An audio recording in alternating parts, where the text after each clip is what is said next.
Technologie, Occident, libéralisme, la fausse équation. Texte écrit par Adriano Cianca de Promteca. Les récents débats sur le prométhéisme, l'accélérationnisme et le techno-optimisme auxquels nous assistons de plus en plus dans les mondes anglo-saxons et francophones, l'Italie semble malheureusement incurablement provinciale et marginale à cet égard, semblent presque tous reposer sur un point de départ qui est considéré comme acquis. Les techno-optimistes comme les techno-pessimistes ont tendance à considérer comme évidente une équation, Occident égale modernité égale capitalisme égale accélération technologique. Cette chaîne d'équivalence est considérée comme incontestable par ses défenseurs comme par ses détracteurs. On crée ainsi des récits où tout semble se tenir et où même ceux qui concentrent leur attention sur un seul point de l'équation sont soumis à une force d'attraction qui les conduit à épouser également les autres points. Ceux qui critiquent l'Occident se retrouveront ainsi à glisser presque par inadvertance vers des positions anti-technologiques. À l'inverse, les partisans d'une vision prométhéenne seront enclins à avoir une vision positive de l'Occident dans sa généralité. Et ainsi de suite. Avec cet article, j'ai l'intention de remettre en question les prétendues preuves de cette équation et de briser cette chaîne logique. En tant que cofondateur de la revue Promteca, qui a déjà publié des traductions italiennes de plusieurs articles parus à l'origine dans Rage, je voudrais essayer d'expliquer pourquoi, à mon avis, il peut y avoir un prométhéisme non occidentaliste et pas nécessairement capitaliste. Mais avant tout, il est nécessaire de clarifier un aspect, le fait de critiquer l'Occident et le capitalisme ne place pas automatiquement l'auteur dans les rangs de ceux qui idolâtrent Poutine ou les ayatollahs iraniens, de ceux qui idéalisent n'importe quelle satrapie étrangère pourvu qu'elle soit anti-américaine. Le seul anti-occidentalisme qui ait un sens à mes yeux est celui qui part du mythe et du projet d'une Europe puissance. J'ai récemment écrit un pamphlet sur ce sujet, Europe contre Occident, qui, je l'espère, sera bientôt traduit en français. Pour que l'article soit compréhensible, il sera également nécessaire d'expliquer au moins les catégories essentielles auxquelles il se réfère, même si c'est de manière sommaire. J'appelle Europe le développement du mythe indo-européen, c'est-à-dire l'éternel renouvellement, sous différentes formes, d'une certaine mentalité, incarnée par des peuples historiques spécifiques, comme l'illustre Dumézil, Benveniste et Audry, selon le profil philologique, et Giorgio Locchi et Guillaume Fay selon le profil sociopolitique. En revanche, j'appelle Occident l'idéologie qui soutient l'hégémonie américaine et qui déforme l'héritage européen en l'intégrant dans un nouveau cadre, de nature essentiellement biblique, synthèse qui ne peut cependant manquer de générer d'éternelles crises de rejet. Voilà deux définitions sur lesquelles je ne peux m'étendre davantage ici, qui sont certes arbitraires, toute macro-catégorie herméneutique l'est, mais qui, à mon avis, ne sont pas historiquement infondées. Tout d'abord, il faut souligner qu'il n'y a pas d'automatisme liant le développement technique au contexte libéral capitaliste. Non seulement, bien sûr, le monde a connu de grandes découvertes et innovations au cours des millénaires qui ont précédé l'invention du capitalisme, mais même dans la modernité, le monde non libéral n'est certainement pas resté dans la stase. La Russie soviétique a envoyé le premier homme dans l'espace, Guglielmo Marconi et Werner von Braun ont poursuivi leurs innovations dans des régimes antilibéraux. Aujourd'hui, dans de nombreux domaines cruciaux, de la biotechnologie à la robotique, les États non occidentaux et souvent non libéraux excellent par rapport à l'Occident.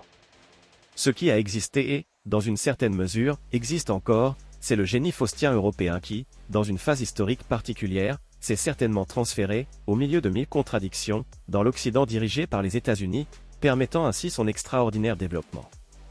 Mais aujourd'hui, cet élan semble s'être épuisé. En effet, toute idéologie qui part de l'exaltation du caractère dynamique et conquérant de l'Occident capitaliste apparaît désespérément en retard. La puissance d'accélération du capitalisme, la fonction suprêmement révolutionnaire que Marx attribuait à la bourgeoisie dans l'histoire, semble appartenir à une phase dépassée.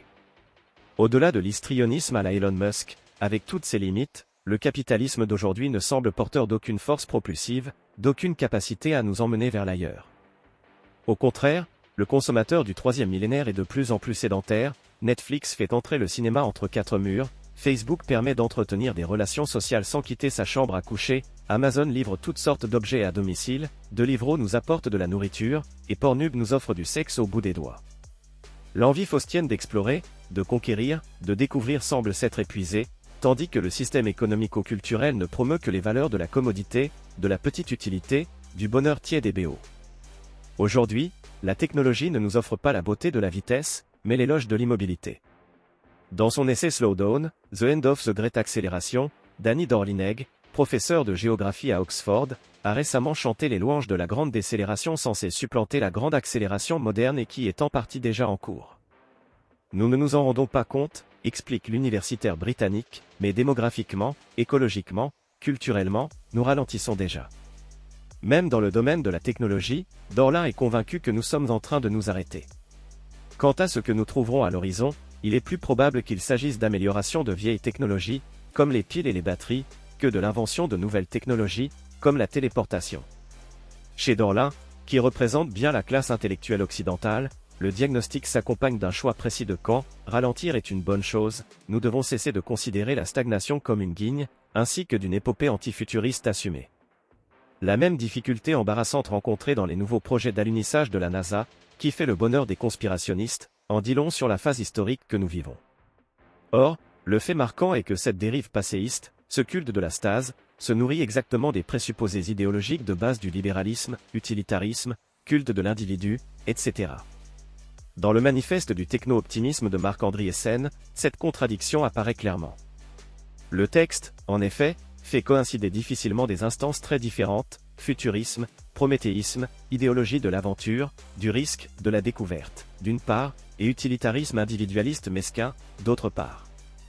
Andriessen cite la célèbre phrase d'Adam Smith, « Ce n'est certainement pas de la bienveillance du boucher, du brasseur ou du boulanger que nous attendons notre déjeuner, mais du fait qu'ils veillent à leur propre intérêt. » Mais de quel intérêt propre devrions-nous attendre la colonisation de Mars? L'homme n'est pas allé sur la Lune parce que l'épicier du coin voulait développer son activité, il y est allé parce qu'un immense appareil d'État, dilapidant des fortunes incalculables pour des raisons de pouvoir politique, a cru bon de risquer cette entreprise titanesque. Quel profit personnel les astronautes ont-ils tiré de ce voyage plein d'inconnus? Ils y ont certes gagné une position sociale enviable, mais le ressort principal était l'orgueil, le désir d'explorer de nouveaux mondes, l'esprit faustien de la conquête. Aucune raison utilitaire n'aurait conseillé cette entreprise. Ce sentiment faustien du monde est d'ailleurs évoqué à plusieurs reprises dans le manifeste, qui n'est pas indifférent à l'aspect proprement poétique de la technologie, mais qui en même temps se juxtapose de force à une vision beaucoup plus myope et boutiquière.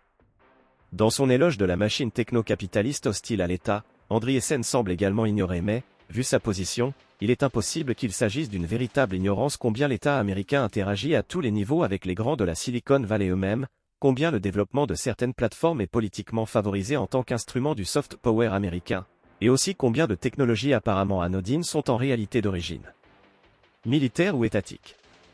Un cas typique est celui de l'iPhone, produit du génie affamé et fou de Steve Jobs, mais pour lequel, en réalité, Apple n'a rien fait d'autre que de surfer sur la vague d'investissements publics massifs. La technologie de l'écran tactile, par exemple, a été développée par Wayne Westerman et John Elias à l'université du Delaware dans le cadre d'un programme de bourse postdoctorale de la NSF et de la CIA. Siri, l'assistant virtuel d'Apple, est né d'une demande de la défense pour un secrétaire virtuel destiné au personnel militaire. Le GPS est né d'un projet du ministère américain de la Défense visant à numériser le positionnement géographique et à améliorer la coordination et la précision des armes et des moyens militaires sur le terrain. Et ainsi de suite. Certes, on ne peut nier que l'accélération technologique, le libéralisme et le capitalisme ont convergé à certaines étapes de l'histoire. Il suffit de penser à l'extraordinaire développement industriel, commercial et technologique de l'Empire britannique. Cependant, cette convergence semble avoir pris fin aujourd'hui. Après tout, la seule idéologie occidentale importée dans le monde aujourd'hui est l'idéologie woke, il est difficile d'imaginer quelque chose de plus antiscientifique et de plus stagnant. Mais si l'Occident n'est pas le salut, à quoi peut-on se raccrocher?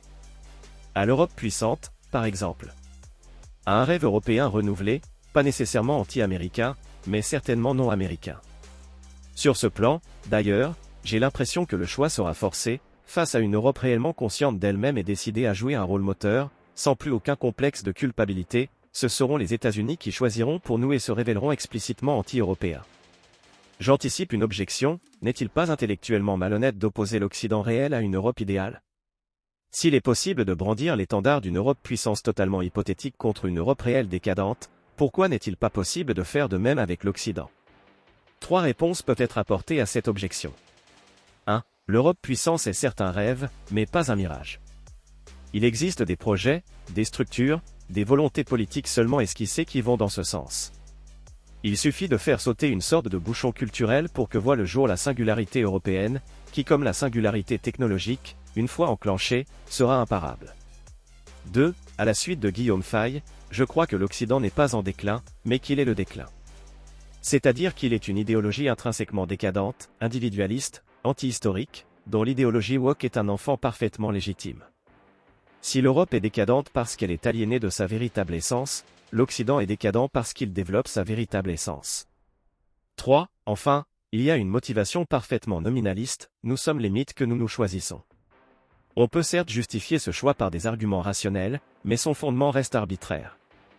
Je ne suis pas occidental parce que j'ai choisi des mythes fondateurs comme l'épopée homérique, Héraclite, l'Empire romain, ainsi parlé Zarathustra, les mythes wagnériens, la poétique de D'Annunzio et de Marinetti, que l'Occident a toujours considéré comme problématiques, voire blasphématoires. À ce niveau, les explications logiques doivent à un moment donné s'arrêter et laisser place à un choix de champ incommunicable, selon ce qu'Oswald Spengler appelait les idées sans parole.